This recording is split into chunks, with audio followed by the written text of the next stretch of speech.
I tell you I was on my mind? We just freestyling today. Can I get a couple of things off my chest? What's up? It's your brother, your cousin, your uncle, your nephew, your friend, but I can't be your son as your kinfolk, William Jewell. Listen to my detail as I articulate. This is articulating rap. Right, and I just said I'm a freestyle today because there's not a lot going on in the news. There's not a lot of, new topics, new things coming on in music. But there are some things worth discussing, right? This is the aftermath. The smoke has cleared. The dust has settled of the Kendrick Lamar and Drake beef. And this is the gift that keeps on giving because it continues to give me opportunities to talk about this beef, to talk about, the after effects and what's going on right now. Good times. Summer vibes up next. So I believe Drake is going to get into his Island Boy bag, right? And Top Dog said the battle is over. He officially put his flag in the ground and said it's a win for the culture, right? And also he said a TDE compilation album is coming soon. So, man, there's a lot of things that we can expect out of these guys now. And I believe they have the platform. I believe they have the runway. I believe they have been given the lift off, especially Kendrick Lamar, right? And we know there was a lot of speculation on what was being said on Meet the Grams, what was being said on Family Matters. We was having a lot of speculation. What's true, what's false? Did he have the daughter? Is the daughter really existing, right? A lot of people was pulling apart a lot of information, right? Searching, doing their due diligence on the internet, Twitter, X, right? So a lot of people had theories about the daughter. A lot of people had theories about the cover art of Meet the Grams, Ebony Prince 2K24, right? And we know that this actual photograph came from some real things, right? Some real material that somebody kept. It wasn't a mole. So basically Drake didn't have a mole to feed him any of that information about what was found, on the Meet the Grams cover, right?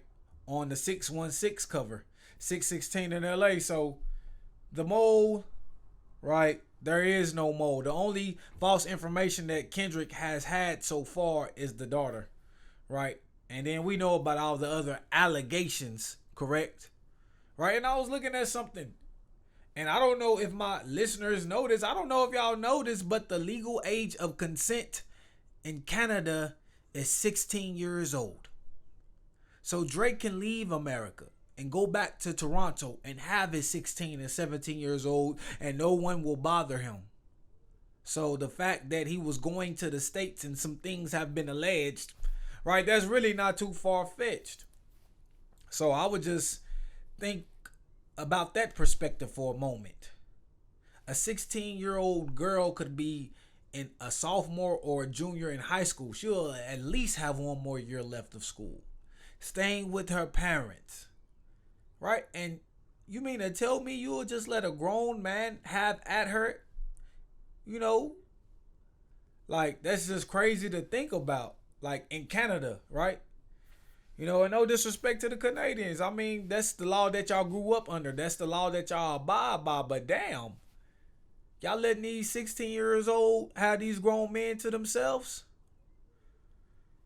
I mean, damn, like the mind is developed, but at the same time, that maturity, the understanding, right, it's not there. And a lot of people can get taken advantage of, especially at their age, even at 18 in the US. But you mean to tell me a 16-year-old is legal age of consent in Canada? Right? So this is one thing that baffled me. I looked that up. So, I mean, what Kendrick was saying about him based on the laws of America and whatever he does in Toronto, right? Pretty much what he's saying could definitely be true, could definitely be a fact. And I ain't trying to put that on Drake. I'm just saying, like, when we really uncover the layers, I mean, could Kendrick be a woman beater? Right? That's possible. I heard somebody say that Dr. Dre is a known woman beater. He's known for violence towards women. Even Suge Knight put that out. Right? Even his baby mama put that out on the documentary she did on Lifetime. but no one really takes that into account. Everyone overlooks that when they talk about Dr. Dre's greatness. So, could Kendrick Lamar be a woman beater? I mean, it's not far fetched either. But one thing that we do know is not true is that the son of Kendrick Lamar is not Dave Freeze. That was a lie. DJ Academics, one of Drake's close people in the media, has confirmed that that was a lie.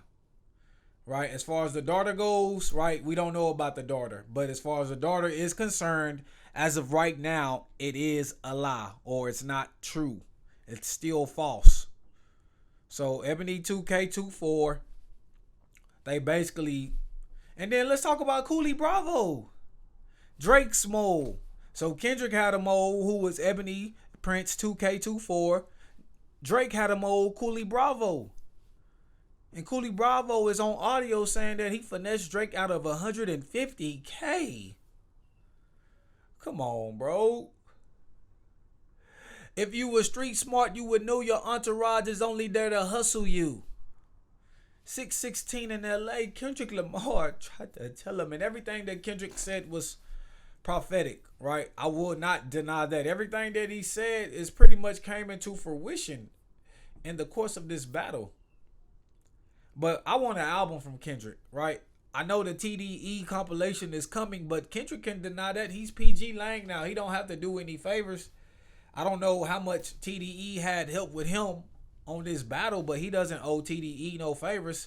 He dropped classic albums with them. And don't forget the Black Panther soundtrack, right? So he's done a lot of favors for TDE. And I think it's time to focus on PG Lang. I think it's time to focus on Baby Kim. I think it's time to focus on the new artists that he want to bring around. Right? So I think we need an album from Kendrick. The compilation will be cool. Will be like a warm-up just to hear Kendrick without the disses. But I believe he really should do a PG Lang compilation instead of TDE. Right? And then he could give us an album.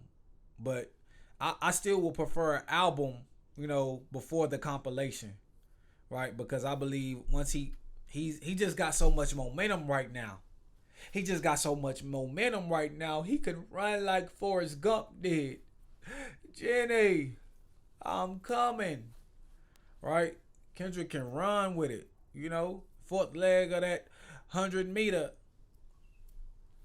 4x4, fourth leg. Kendrick Lamar, he's the anchor leg. He's running with the baton in his hand. It's somebody coming behind him, Drake. He wants to dish him with push-ups. He's getting closer. He dissed him with the tailor-made freestyle using the AI of Snoop Dogg and Tupac. He's getting closer. But that fourth leg, that anchor leg is still sprinting. It's still going as fast as he can, Drake. He tries to get closer. He drops the family matters. But Kendrick, he speeds ahead with Meet the Grams, and the last blast off was Not Like Us. Not Like Us is the #1 song in the nation. It's on Billboard. Congratulations, Kendrick. Not Like Us. And they're saying it's an anthem everywhere. Not just LA. It's globally an anthem. Because when we talk about them Texas boys, they not like us. When you talk about them Cali boys, they not like us. When you talk about them New York East Coast people, they not like us. Midwestern, they not like us. Florida boys, right? Mississippi, Alabama boy, they not like us. Like everybody can relate to that. When I got on college campus, Sam Houston State, they say, where you from? You don't even sound like you from Texas. Why you talk like that? The girls thought it was a little cute, a little somewhat attractive. They say, why you talk with that slang? I say, I'm from Waco, Texas, where they say Cuddy. But I ain't said that in a long time. But they not like us. Everybody can relate to that sentiment. Whether you're in Johannesburg in Africa, they not like you, man. Whether you're in Ethiopia, they not like you. South Africa, they not like you. Whether you're in Cuba, whether you're in Puerto Rico, I'm talking to my Afro Latinos. Whether you're in Brazil, Colombia, Peru. They not like us. Right? And I believe that's a thing that everyone can gravitate to. That's a like cause, albeit he's dissing Drake on it. But the message of it, the message that is sending, even Canada, the song was number one on Canada and Apple Music. Right? Drake said he had Kendrick City. But the table has turned. Niggas don't like the West Coast, but that's fine with it. I'll push the line with it. Think about that. That's fine with it. I'll push the line with it. And it was said that he already had this song ready. So he had it in the tuck. He knew he was going to put this out. Like in Euphoria, it was just so foreshadowing. Right? It was just like looking into a crystal ball and I was the gypsy. I could see a lot of things. But not like us, right? It's another number one, Kendrick Lamar. That's in May. He had the number one song with Like That somewhere in March. Future, Metro. Right? That's like BBL Drizzy taking over the airwaves. BBL Drizzy. And yes, Drake did not have his ass done, but he did have lipo. Right? If you look at the pictures. Right? No one can say for a fact, but if you look at the scars, like Megan was saying, if you look at the poses that he made, right, where you could see the abs etched in there, you can see it, bro. And, bro, just do some push-ups. Go to the gym. Fuck what Ozempic did. Don't pay to pay with them Brazilians. Get a gym membership. Like, and I said I'm freestyling today. I'm freestyling today because I work out religiously. It's good for my peace. It's good for my mind. Yes, I train people. Yes, I'm a fitness professional. We doing the online training. We doing the in-person training. We doing the one-on-one training. We doing the group training. Come on. Get some people together. Let's do a boot camp. I mean, I've done it all facets in this fitness industry for the most part. Right? 12 years. I told y'all I'm that big age of 34.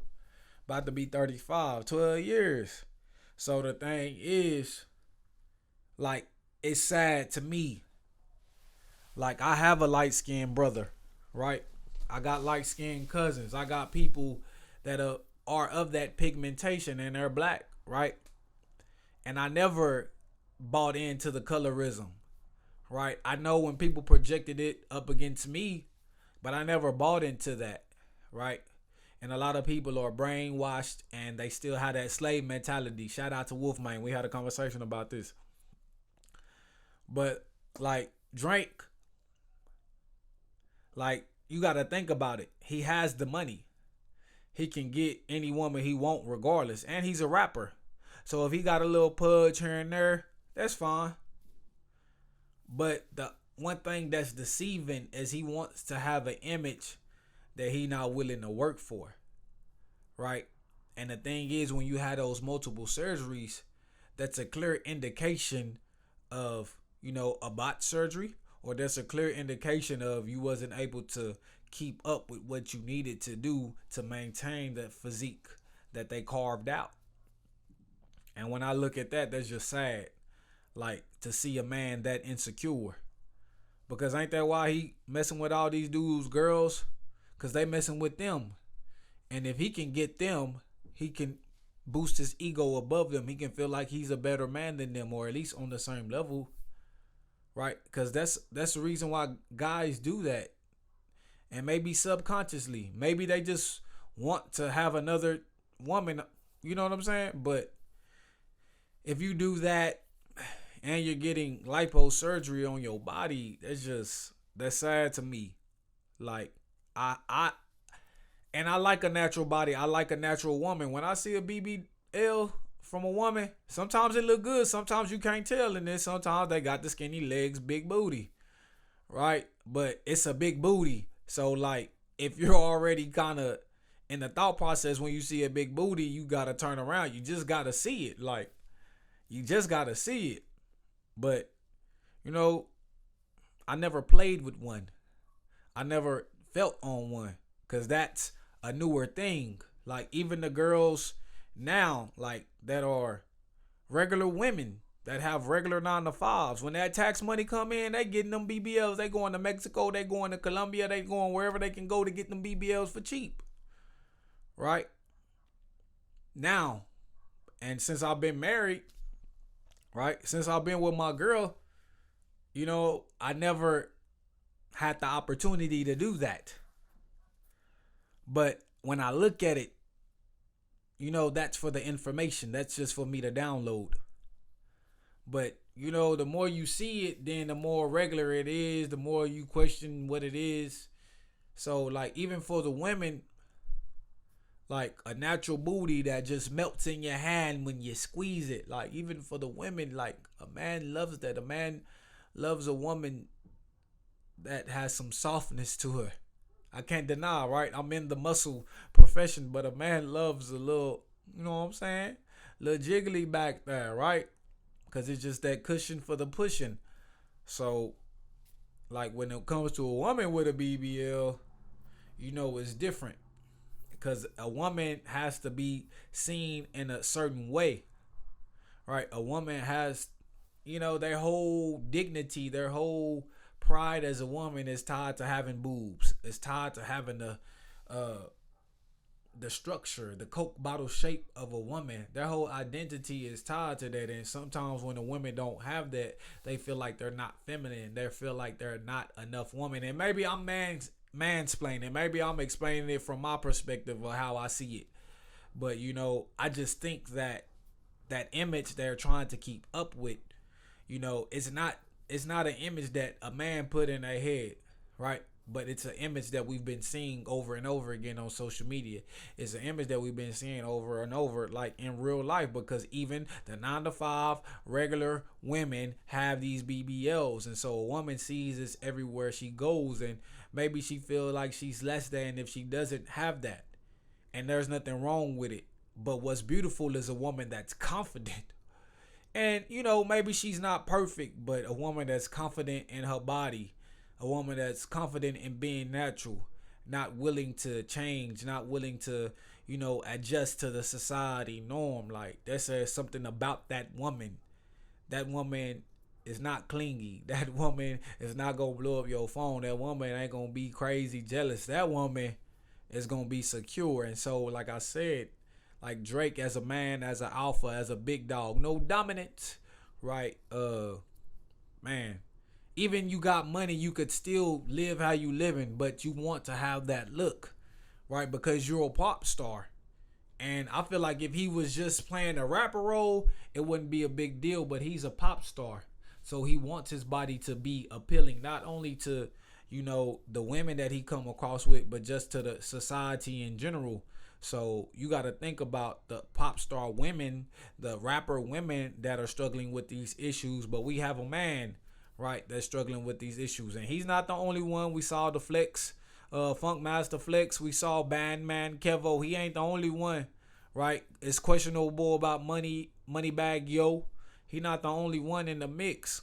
But, his flaws are on display, and that's just how it goes. So, man, just get into that fitness, y'all. Today was a good day. Like Gunna said, I didn't eat no bullshit.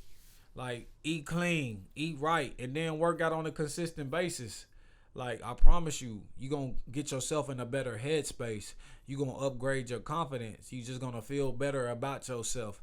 So, man, I feel like Drake is an example of, somebody that might not be happy with his image.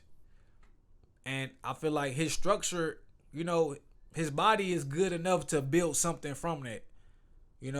I feel like he got a good foundation as far as I could see him being able to get chiseled. I could see him being able to lean out.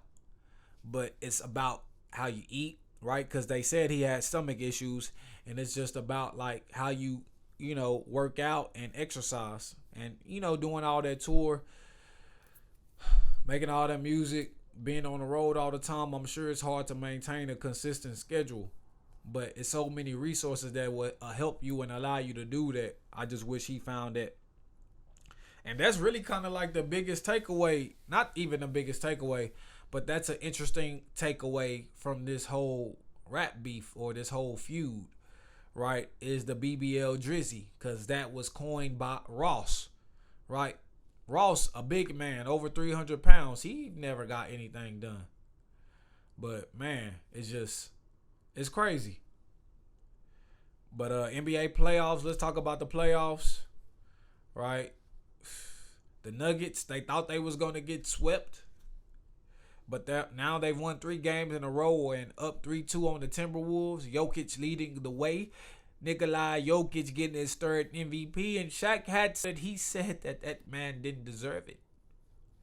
Said he thought SGA should get it. Right? SGA, he's in a 2-2 battle with the Mavericks. As I'm speaking on this podcast, they're supposed to play tonight, so it might be a different story. But they say SGA should have won it. Right? And because he put up the numbers, he had the number 1 seed. He's a young face in the league. Jokic already won it 2 times. So why would they give it to him the 3rd time when there's an up-and-coming star that needs to get some shine on him as well? And he's in a smaller market. So I could see why business-wise it would have been better to share that light with SGA. But as far as Joker is concerned, he's a champion. Like, he proved to you that he's deserving of it all. But at this point, he's going to be judged by that LeBron standard. Is this a season that you've never put together? Is this a season different than any other season? If not, it's the same old 26, 7, and 8 or 27, 8, and 9, whatever LeBron stats usually be. So sometimes when you're one of those greats, they hold you to a different standard. And damn, Uncle Shay Shay, I ain't really speak on it because it's not a real big thing now, but Shay Shay, you know, got into it a little bit with Shaq. He had some things to say about Shaq. Y'all can go look it up and go read it. I'm not about to read it. I don't have it on deck to just read the actual comment. But basically, Shaq was, as I paraphrase it, is like, I'm that dude, you not that dude, and watch how you speak. It's love, but watch how you speak. That's kind of what he said. Like, he know what he did to get to his position. Right? So, I mean, Shannon Sharpe, like I said, when you on top, when you got a big platform, when you got a big voice, like, everybody hear it, you know, and I feel like Shaq kind of felt that sting. Shaq kind of felt that because Shannon Sharpe, he's growing exponentially, right? And what he's saying is holding weight because he's also a Hall of Famer. He's also one of the greats to play the tight end position. He was number 1 until we had Antonio Gates, Tony Gonzalez, Travis Kelce, Rob Gronkowski. He was number 1, right? Before, you know, in the 90s, he was the best tight end that ever played a game. So Shannon Sharpe, Shay Shay, you got to respect, you know what I'm saying, what he did on that field. And, you know, Shaq, he said he wanted to be the most dominant, the apex predator. He wasn't trying to hate. He was trying to speak real. But damn, can you speak real? Can you say what's on your mind? You know what I'm saying? In front of somebody instead of saying it behind his back and then to get back to him. So, you know what I'm saying? Like, if I'm on TV with you right then and right there, you know, and I'm always talking about who I think deserves this, who I think is better at that, who I think needs to improve. If I'm already going to say it on TV where you can hear it as a big man, you know what I'm saying? I hope you will respect my opinion, but this is just how I feel. Damn, can a man be real without getting criticism? Damn, y'all talking about his work ethic from when he was with the Lakers. Y'all talking about he could have won more championships with the Lakers. That ain't God's plan. That's not how it was designed. Shaq had to learn that he needed to put in work later on down the road. And think about what he's doing right now. Think about what he's doing with TNT. Think about what he's doing with all these commercials. Think about how visible he is. But he don't got the work ethic? No. I think Shaq, he needed to find that, and he found it over the years when he couldn't pick up that ball, and he learned from the mistakes. So damn, why we still judging this man critique? Why we judging his analyst ability based on how he played the game? We know he was the best. He won championships. 4. He had MVPs. So the work ethic was enough to get that type of success. But Shay Shay just, you know, you gonna say some things. You gonna rub some people the wrong way because you in that top spot, bro. And like I said, you ain't my unk, but you a big cousin of me, right? So, Man, just keep doing your thing, Shay. Like, if you want to speak your truth, speak your truth. If you want to speak, if you want to analyze, you want to have your takes, have your takes. But you know what come with that, bro. You know what I'm saying? Stephen A is a prime example. You know what come with that? Shaq. You know what he doing. He's in media too.